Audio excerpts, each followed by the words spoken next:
Good morning, everybody. Dutch Sense here, 7 a.m. Central Time on Thursday, January 26th, 2012.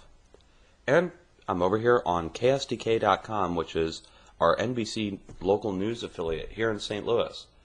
And every once in a while, you get a story that comes out that, for some reason, ties everything together. It doesn't happen all the time. Sometimes it never happens for the topics that people cover. But today, this happened. 12:07 a.m. on January 26th, USA Today released this story. The USDA releases new planting zone map. And let me just read it to you. Camellias, a New Orleans trademark, staking out in North Carolina higher latitudes? It's true, gardening experts say, and expect similar oddities to represent the new norm. It's now safe to plant new species in many parts of the nation, according to a new government map released Wednesday showing new growing guidelines for the first time in decades. A gradual northward warming trend makes it possible to plant trees and other perennials that would have perished in colder zones. The hardiness zones, the gospel to the nation's 82 million gardeners that are printed on the back of seed packs and catalogs, are based on average minimum temperatures. And then they go on to say it's good that they updated the map.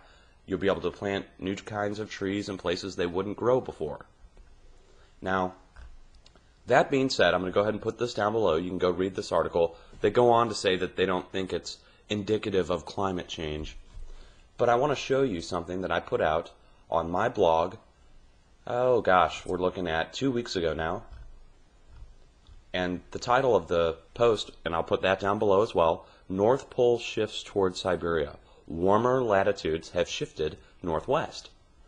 And I made note that while looking at radar, that we were seeing over Siberia here, where my mouse is right here, that this is North Russia, this is America down here, that the North Pole has moved from beneath this black marker where it used to reside all the way to the northwest over northern Siberia.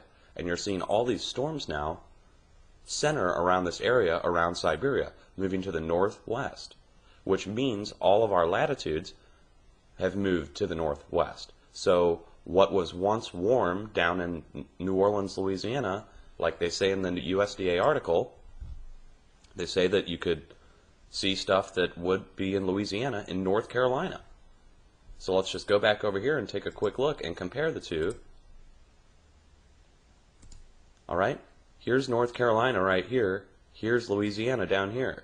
So if stuff that was growing in Louisiana has shifted this far north, then the warmer temperatures that would have been in North Carolina have shifted to New York.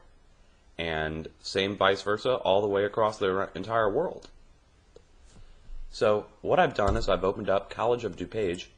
This is the most current real-time satellite view looking down from space onto the North Pole. And you can see these large storms again centering around the area around Russia, around Siberia, not specifically underneath this black marker more to the northwest.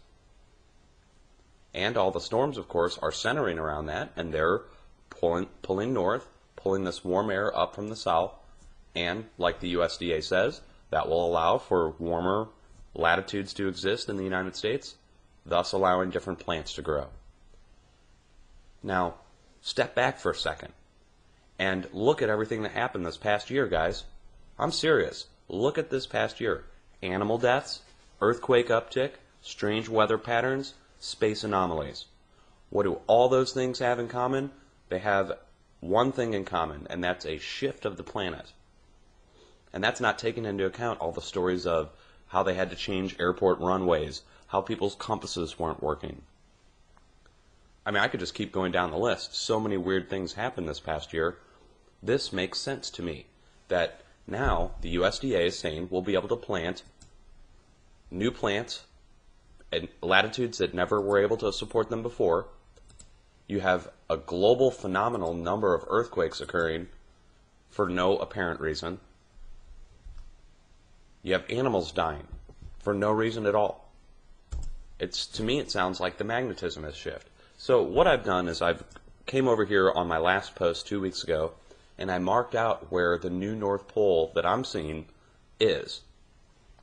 And now look at this. When you lay out the circumference around this center point, this will give you your rough northern latitudes here, and you see it. The storm track and the colder latitudes have shifted north. That is climate change. It's 100% climate change. And then you come back over here and read what they say.